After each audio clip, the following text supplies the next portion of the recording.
of them. It makes it harder for them, all that, and then they can't do anything. Yeah, that makes sense. Okay. The other issue is that 32 states laws don't require any physical assault. Someone can receive a protective order for feeling afraid, apprehensive, or experiencing emotional distress. Which is bullshit, because we should not have laws mandating upon a person's feelings, because only you can control your feelings. People like to say all the time that, they made me feel that. No one made you feel anyway. You control your responses, your emotions, all that. And I'm a reactionary, person a lot of times.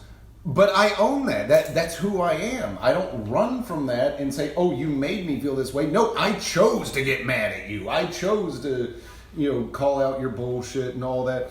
But also, that also comes to a thing that is often used in divorce cases where they say, well, he never got violent with me, but I'm afraid he could become violent. It's like, that's horrible. Why would you say that? Because you can get more money that way. You can get more sympathy that way. It's a very common occurrence. But anyway, let's move on. We're never going to get through this. The case that shows the flaws in the protective order process the most is one that involved late-night TV host David Letterman. Mm-hmm.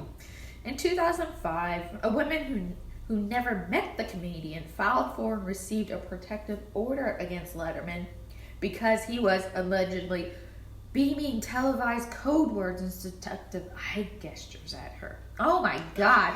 She got a restraining order. Because there was no requirement for a physical altercation, the order was granted. Because she used code words and because of his eye movement. That is eye so movement. Dumb. You can't handle eye movement and you want me to respect you? You want me to think you can handle your shit because you had to get a restraining order because someone was looking at you creepy? Get the fuck out of here. That is the... Handle your business. Ugh. Okay.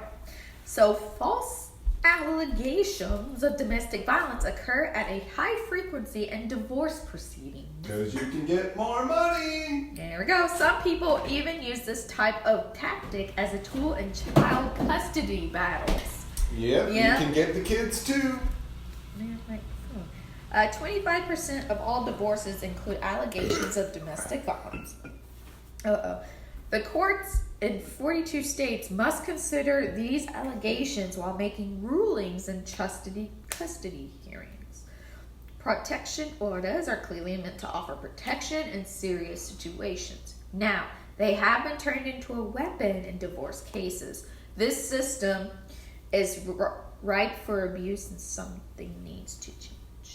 Absolutely. Be sure and speak up. Sorry. Don't peter out at the end of the sentence. Sorry about that. It's okay. False allegations of divorce violence statistics. That's domestic violence statistics. What did I say? You said divorce violence statistics. You haven't even had one beer. Oh, yeah. Okay. Never mind. Courts issue 1.5 million false or trivial temporary restraining orders every year. In half of those cases, no physical violence actually occurs. Doesn't need to. Nope. It's just the word of the mouth. And in the ones that do occur, how do we know that the guy did it? That's something that's really dark that people don't like to talk about. Oh, it's how do they know that the male did it? Well, first of all, he may have done it, but how do we know he didn't do it in self-defense?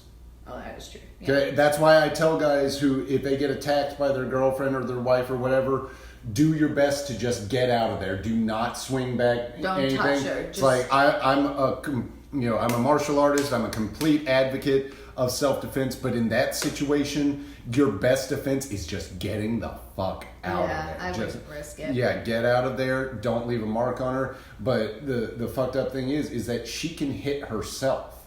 Oh yeah, I know I've heard of that stuff too. That they can hit that to make it appear that the husband was doing it or something. And yeah, I knew one guy, and you know this person, I'll tell you afterwards. But I might be able to figure it out. well, he's I've known him for a long time, and okay, gotcha. And yeah, I think I got it. We'll talk it afterward. Well, he showed up one day with a fucking black eye, because his girlfriend at the time just fucking popped him, and he couldn't retaliate. He had to just get out of there. See, that's just messed up. You know, and I told him, I was like, you did the right thing. Don't call the cops, because she's just going to tell them that you were getting violent and she was just defending you. I was like, you're going to go to jail. You're going to go to jail if you call the cops for your girlfriend getting violent with you. And this was not, a small black eye. This was a, holy shit, what happened to you, bro? So anyway, let's move on to the next paragraph. Never going to get through this shit. This makes up about 70% of the total number of restraining order courts issue every year.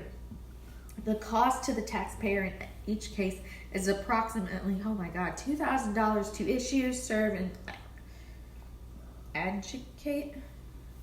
Adjudicate. And adjudicate the order. 85% of these orders target men. The other 15% of women are against women. Yeah. Guys, come on now. This is not only a problem for the people involved. This is a problem for everyone, because it costs so much in taxpayer dollars.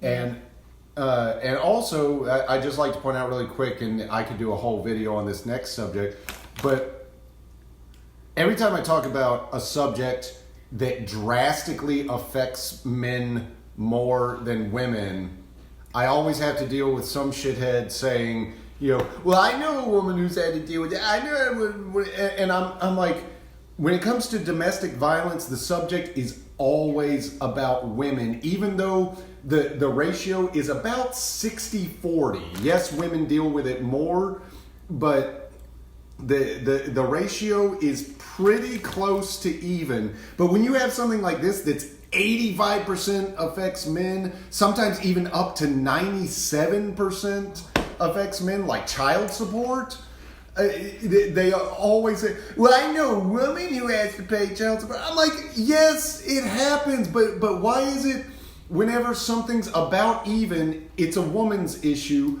but whenever something is like 97% affects men, it affects everyone. It's get the fuck out of here. God. But then, off subject, but then whenever you call out on something of women and give more attention to women, then they're just like, oh my God, you're a creeper.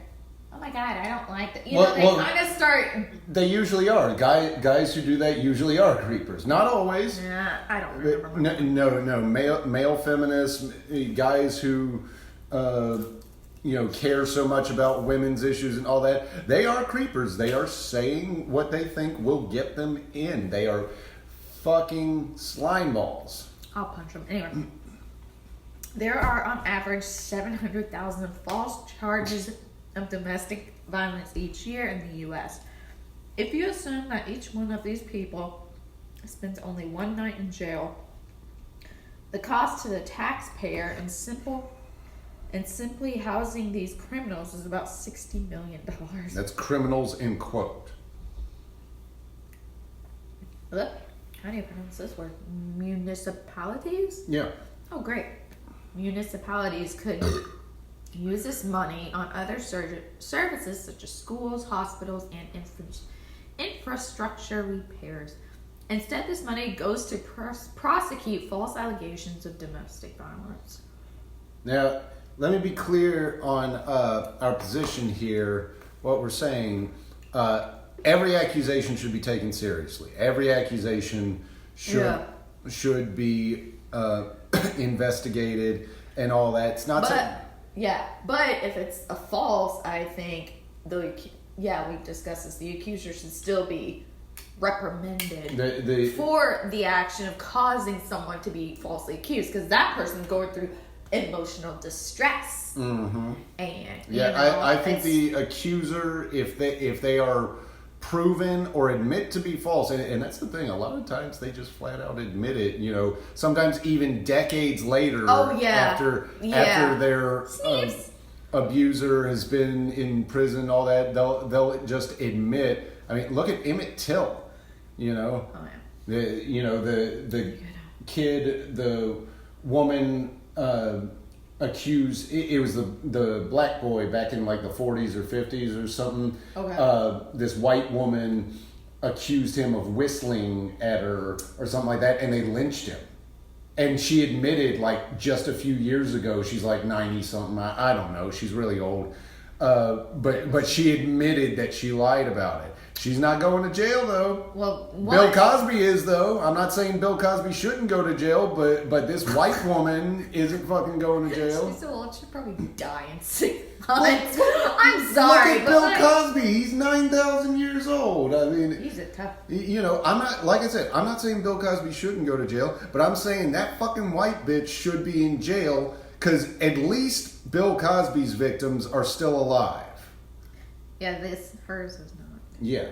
And that's the thing. She can say all she wants. Oh, I didn't kill anyone. Yes, you did, bitch. You knew what would happen. Yeah. You're not dumb. Don't be coy. Yeah. So what to do in false domestic violence cases? You may think that because you didn't do anything, you can sit back, relax, and let justice do work. That's why we that's why we went on radio silence on social media as soon as she started getting asked about what I did and all that. We were like, no, we are not going to assume that the system will protect us or, protect me mostly. I was going to say protect you more than me. Well, it's also going to affect you because if I go to jail,